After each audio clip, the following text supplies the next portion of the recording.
Paz do Senhor, queridos irmãos, estamos diante de mais uma pré-aula da nossa EBD. Hoje é a lição de número 5, de 5 de maio de 2024, com o tema A Realidade Bíblica da Santificação Cristã. O nosso texto principal está escrito: na qual vontade temos sido santificados pela oblação do corpo de Jesus Cristo, feita uma vez. Carta aos Hebreus, capítulo 10 e versículo de número 10. O nosso resumo da lição está assim: a santificação não somente é possível, mas também esperada por Deus em nossa vida. Diante disso, nós então iniciamos essa pré-aula falando também da nossa introdução. A santidade, característica moral e prática da fé cristã, é um dos ensinos mais presentes nas Escrituras. Para o homem dos nossos dias, a santidade é representada por pessoas de um grupo tidas por retrógradas, atrasadas e que estão desconectadas com os costumes e regras deste mundo. Muito bem, então se nós vamos falar sobre santidade e a santificação cristã, nós precisamos, de nível introdutório, entender a importância dessa palavra, desse termo, santidade ou santificação. Primeiro, a palavra santificação ou santidade, do grego agiasmo, significa tornar santo, consagrar, separar do mundo, apartar-se do pecado ou simplesmente separado. Esse termo ser santo não está diretamente ligado a não conter pecados, mas sim no sentido de ser separado de um sistema pecaminoso. E esse termo a qual o autor coloca, retrógradas, significa um indivíduo que se opõe ao progresso. Então nós estamos se opondo ao progresso do pecado, por isso somos considerados santos. Somos indivíduos que se oponhamos ao progresso pecaminoso deste mundo e vivemos na contramão desse sistema que leva muitas pessoas a pecar. Então somos considerados santos ou santificados por causa da separação deste mundo, desse século corrompido pelo pecado. Muito bem, queridos, diante dessa breve introdução, nós adentraremos agora aos nossos tópicos e também os seus subtópicos. O primeiro subtópico nosso, a santidade de Deus. O primeiro subtópico é Deus é santo. O primeiro motivo pelo qual os cristãos ensinam e buscam a santidade é porque Deus é santo. Logo no final desse subtópico, nós temos a seguinte afirmação: observe que a beleza do culto para os hebreus estava na santidade do Todo-Poderoso, e não em quaisquer outros elementos que pudessem desviar a perspectiva de uma adoração a um Deus santo. Por meio da santidade, o mundo pode ver a glória do Senhor em nós. Então, o que é importante destacar aqui? Se o Criador é santo, a criatura também deve ser santa. É claro que não no mesmo nível, porque Deus não tem pecado, diferente da criatura. Porém, nós precisamos batalhar para que nós sejamos parecidos com o Criador. É isso que nos torna santo. Então, nós precisamos entender que não seremos perfeitos. Devemos buscar a separação do pecado, assim como Deus é santo. Um ponto interessante que o autor coloca aqui é a beleza do culto dos hebreus estava na santidade do Todo-Poderoso. Quando nós olhamos para o Antigo Testamento, podemos ver que o tabernáculo era a habitação de Deus para com os homens, onde o homem encontrava-se com a divindade. Então Deus passa a habitar de uma forma momentânea no tabernáculo e ali haveria um encontro entre Deus e os homens. E nesse lugar havia também um espaço que nós chamamos de Santo dos Santos, onde era feita a expiação de pecados. E somente o sumo sacerdote podia entrar lá uma vez ao ano. Então era o Santo dos Santos e só uma pessoa poderia entrar, um homem, que era o sumo sacerdote. E o que é interessante nessa fala? O interessante é que o sumo sacerdote, ele precisava cumprir alguns rituais, não poderia ter defeito físico, não poderia ter pecado junto da comunidade, claro que ele era um ser imperfeito também, não era uma divindade, poderia errar, mas era alguém que era um exemplo para aquela comunidade, um exemplo no tabernáculo. E esse sumo sacerdote também usava uma coroa de ouro na frente, né, na sua testa, o que nós chamamos de mitra, com a seguinte inscrição, santidade ao Senhor. Há um termo grego, um termo hebraico, perdão, que destaca isso, santidade ao Senhor. Ou seja, através disso, Deus lembrava aos homens que ele é santo. Então veja bem, no tabernáculo havia o lugar santo dos santos e o sumo sacerdote era alguém que representava também uma santidade e além disso usava também a mitra santidade ao Senhor para destacar que Deus é santo. Muito bem, queridos, nós vamos então nesse momento para o segundo subtópico da nossa lição. O Senhor Jesus é santo. Jesus é descrito como estando bastante tempo cercado de pessoas pecadoras, mas sem ser afetado pelos pecados delas. Ele foi oferecido como um cordeiro imaculado, sem pecado, pelos nossos. Até o inimigo reconheceu a santidade de Jesus. O que é importante a gente falar aqui nesse momento? Jesus andou com pecadores, mas não tornou-se um pecador. Existe um livro da nossa CPAD, Casa Publicadora das Assembleias de Deus, um livro que eu recomendo aos nossos alunos, que se chama Amigo de Pecadores. É um livro fantástico, onde retrata o relacionamento de Jesus com pessoas pecaminosas, pessoas pecadoras, o amor que Jesus teve para essas pessoas e como fez também para não se corromper com pecados das mesmas. É um livro fantástico. Então Jesus, ele andava com pecadores, mas não era um pecador. Não deixou de ser influenciado, mas influenciou o lugar onde ele estava, as pessoas que estavam com ele. Mateus capítulo 9, versículo 9 ao 13, nos diz que a vocação de Mateus, a vocação de Mateus é interessante, porque Mateus era um cobrador de impostos e geralmente quem cobrava impostos era um judeu e havia, de alguma forma, se vendido para o governo de Roma. E ele cobrava impostos e se tornava agora, como alguns falavam na época, publicanos, né? E Jesus não tinha nenhum problema de conviver com essas pessoas. Quando Jesus chama Mateus para seguir, ele vai até uma casa, não sabemos se é a casa de Mateus, mas o texto diz que havia muitos publicanos ali e Jesus estava jantando com eles sem nenhum tipo de problema. Então, isso é muito importante, tá? Então, publicano era um coletor de impostos e muitas vezes, como eu falei, trabalhava para o império, o serviço, né, de Roma. O versículo 12 de Mateus capítulo 9 diz que os sãos não precisam de médico, e sim os doentes. Por que isso? Porque quando Jesus está jantando com os publicanos, os fariseus estão murmurando, dizendo, olha, ele senta com pecadores.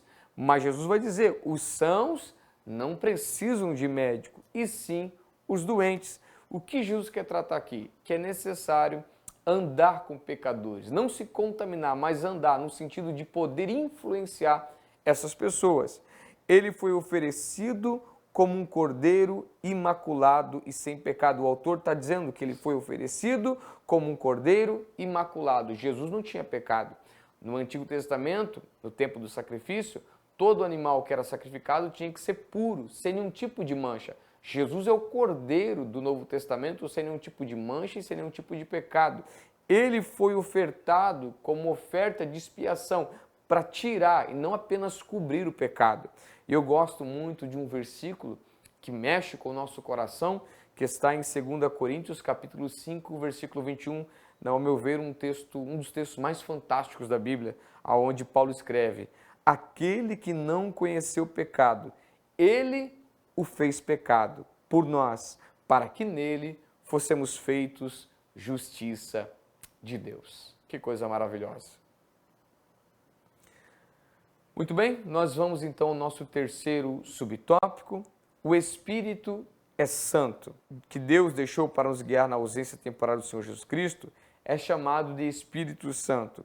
Este nome já nos mostra que ele é o Consolador e que se manifesta na igreja por meio de sua presença e seus dons e que atua nesse mundo para convencer os pecadores e santificar aqueles que receberam a Jesus. Então, olha que interessante esse terceiro subtópico. O Espírito é santo. Quando entregamos nossa vida a Cristo, recebemos um presente. Você entrega a sua vida a Cristo e Deus te dá um presente. Que presente é esse? Esse presente se chama Espírito Santo. Além de ser um presente, ele também é o nosso amigo. É a tipologia de Deus em nós agora, vivendo, atuando, nos ajudando, nos incentivando a fazer aquilo que Deus se agrada. É um presente ter o Espírito Santo em nossas vidas. Somente o Espírito Santo pode convencer o homem dos seus pecados. João, capítulo 16, versículo 8, diz que o Espírito Santo é quem convence o homem do pecado, da justiça e do juízo. É só o Espírito Santo que pode convencer o pecador. Nenhum de nós chegamos a Cristo porque em algum momento nós queríamos ou por mérito nosso, mas nós ouvimos a palavra nos confrontou e o Espírito Santo nos convenceu que precisamos reconhecer Jesus como nosso Senhor e Salvador da nossa alma. Então, nenhum de nós queremos ser santos, mas é Ele que nos convence a ser santos ou santificados por Ele. É o Espírito Santo que atua nesse momento. Então, Ele passa a habitar em nós e mudar o nosso comportamento. 1 Coríntios, capítulo 3, versículo 16. Não sabeis vós que sois templo de Deus e que o Espírito de Deus habita em vós? Então, que coisa maravilhosa saber que Deus, sabendo que você é pecador, carente da graça, Ele mesmo assim passa a habitar em você através do Espírito Santo. Que coisa gloriosa. Subtópico de número 2, a santificação como um processo. Quando se fala a respeito da santificação como um processo, tem-se em mente 3 aspectos distintos que veremos nos subtópicos abaixo. Primeiro subtópico, a santificação posicional. Essa perspectiva de santificação nos leva a entender que todos aqueles que foram salvos em Cristo são santos, ainda que passem por tribulações e nem sempre demonstrem a perfeição, são chamados de santos. Logo a seguir, no subtópico, há um ponto interessante. Lendo a carta de Paulo, percebemos que aqueles crentes estavam longe da perfeição espiritual. Então, o que é importante a gente destacar aqui? Somos santos, mas não somos perfeitos. Lembrando que santos é separado do sistema pecaminoso em que vivemos. Vivemos para a glória de Deus e não para usurpar, né, da graça e da misericórdia de Deus. Efésios capítulo 4, versículo 11 e 12, ele está escrito o seguinte: e ele mesmo concedeu uns para apóstolos, outros para profetas, outros para evangelistas e outros para pastores e mestres, com vistas, olha esse termo agora, ao aperfeiçoamento dos santos, para a edificação do corpo de Cristo. Há aqui uma pérola nesse versículo, o termo aperfeiçoamento dos santos. Deus concedeu um para apóstolos, profetas, evangelistas, pastores e mestres, mas eles não são perfeitos. O texto diz que eles estão sendo aperfeiçoados, né? São santos, mas precisam ser aperfeiçoados.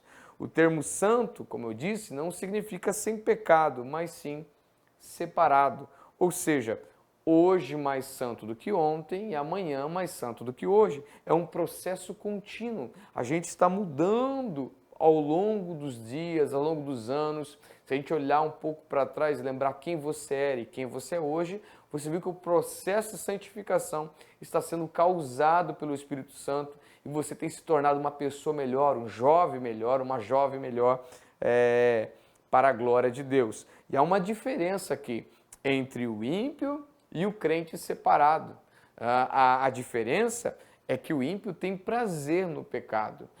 O crente não tem prazer no pecado, mas ambos pecam. E qual a diferença? A diferença, como eu falei, nós não temos prazer. O ímpio, ele sabe o que está fazendo e se agrada. Nós cometemos esse erro porque é um acidente de percurso.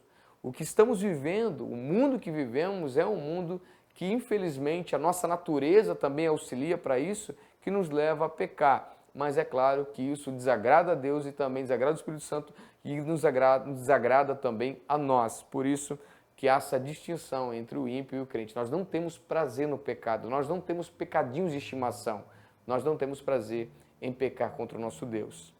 Segundo subtópico, a santificação progressiva.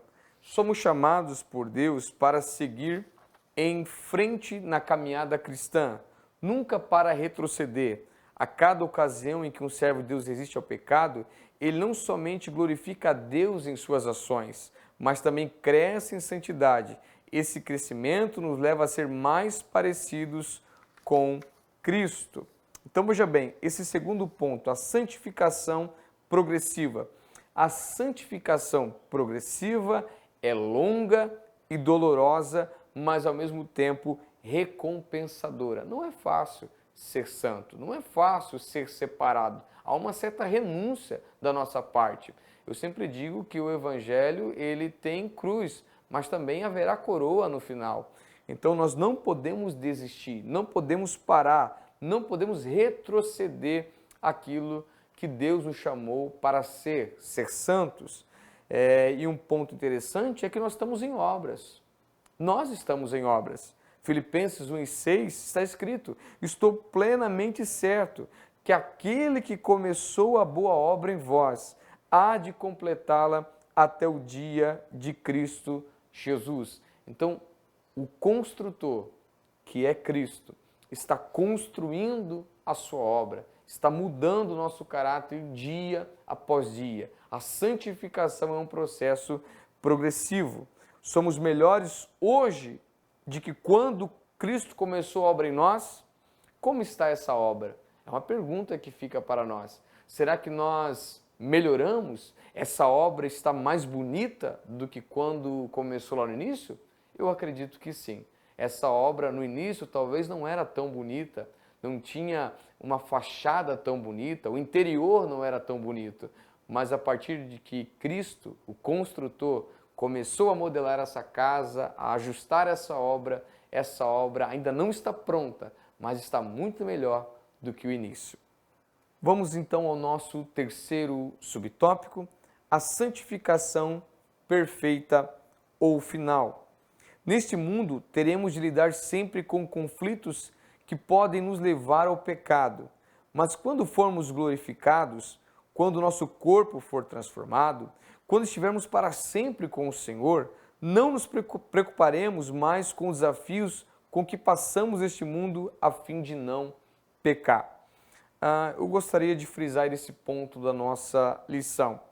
Pecamos hoje, como eu havia dito, por um acidente de percurso.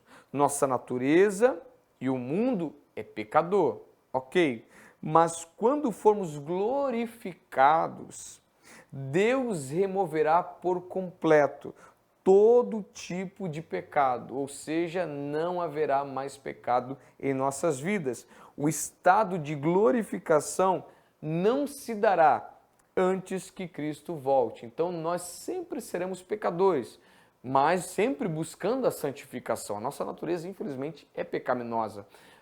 Mas quando Cristo voltar e nos arrebatar, esse processo de ida, isso nós chamamos de glorificação, e ali seremos transformados, receberemos uma nova roupagem, um novo corpo, e ali não haverá mais pecado, ali não haverá mais angústia, ali não haverá mais tristeza. E glória a Deus por isso.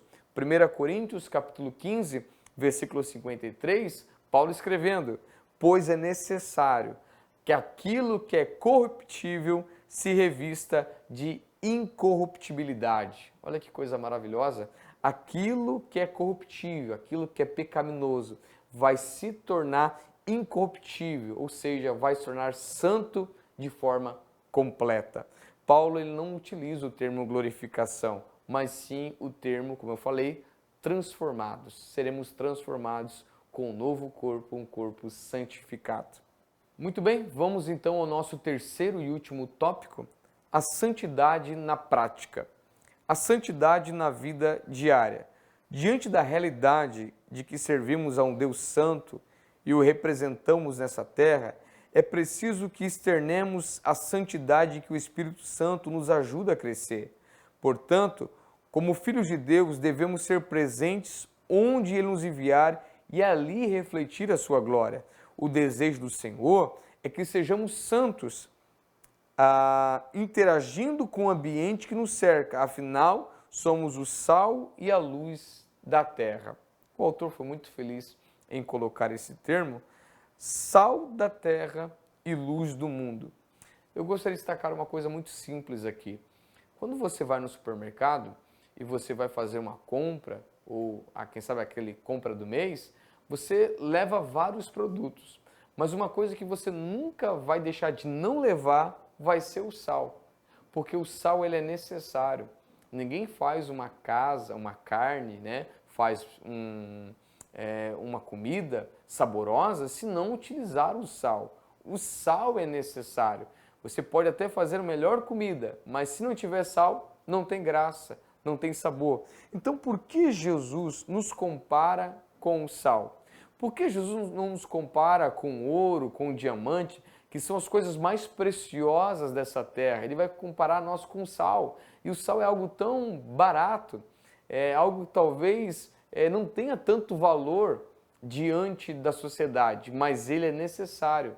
Então, o que Jesus quer dizer aqui quando ele chama a igreja de sal? É que nós somos necessários. Aonde nós chegamos, nós mudamos o tempero. Aonde nós chegamos, nós mudamos o sabor. O sal, ele é necessário. Aonde chega, ele muda o sabor. Ele evita a decomposição, ele evita a podridão. O sal tem esse poder de conservar. O sal também causa sede, sede pela palavra. Quando você é um sal verdadeiro, você começa a atrair pessoas porque causa sede. Você é alguém que causa sede para ouvir a palavra de Deus. Sal. E o sal, ele não precisa de muito para mudar o sabor. Geralmente se coloca pouquinho sal para uma grande quantidade de comida. Então não precisa de muito. O pouco já é suficiente. Quem sabe eu estou falando para alguém que está nos ouvindo, nos vendo e dizendo, olha, é só eu na minha casa que sou crente. É só eu na minha família que servo a Deus. Mas você é um sal e esse sal pode mudar o tempero aí onde você mora, onde você está. Outro ponto interessante é sobre a luz. Jesus vai dizer também que nós somos a luz do mundo. Né? Então, ali o texto de Mateus diz que não se pode esconder uma luminária, uma lamparina, embaixo da cama. Não, tem que ser colocado na mesa para que ilumine toda a casa. Então, você que é luz, você que é uma pessoa santificada em Cristo, precisa mostrar para as pessoas aquilo que Cristo fez na sua vida. Seja sal e seja luz para santificar outras pessoas. Segundo o subtópico, somos santificados pela palavra. O Senhor Jesus sabia da importância da santificação e também do preço que se paga para que o crente tenha uma vida de santidade. Por isso ele orou, santifica-os na verdade, a tua palavra é a verdade. A palavra de Deus é o principal meio ao qual Deus santifica o pecador. Ninguém vai ser santo se não se debruçar nas Escrituras. É claro que existe todo um conjunto, oração, jejum, mas a palavra é que vai denunciar e nos iluminar quanto aos nossos pecados e vai nos entender a necessidade de sermos mais santos. Então é a palavra que faz isso. Hebreus capítulo 4, versículo 12, pois a palavra de Deus é viva e eficaz, é mais afiada que qualquer espada de 2 gumes, ela penetra até o ponto de dividir a alma e o espírito, juntas e medulas, e julga os pensamentos e as intenções do coração. Olha que coisa maravilhosa. Só a palavra é capaz de fazer isso. E por que o autor compara a palavra com uma espada afiada? Porque ela corta, ela limpa, ela tira, ela faz algo que lhe apraz. Então a palavra, ela não só é espada, ela também é água que purifica aquele vaso que quem sabe ainda está sujo e joga água, vai jogando água até sair todas as impurezas e aquele vaso estar limpo, limpo pela palavra de Deus. A palavra espada, porque ela corta, ela é sara, ela faz o que lhe apraz. A palavra é poderosa para a santificação do pecador. Terceiro subtópico, a santidade nos conduz para o céu. Há quem veja a santidade como uma condição moral que serve somente para nos atrapalhar de ter uma vida de prazeres e realizações mundanas. O sistema que vivemos hoje é um sistema de que querem aproveitar a vida a qualquer custo. E não é bem assim. E nós, cristãos, vivemos a vida de uma forma maravilhosa, mas não precisamos nos debruçar com os pecados dessa sociedade. Então, é preciso compreender que a santidade não é apenas uma questão moral, não apenas isso, mas sim um atributo divino de Deus, e o nosso Deus deseja que seus filhos tenham esse mesmo atributo.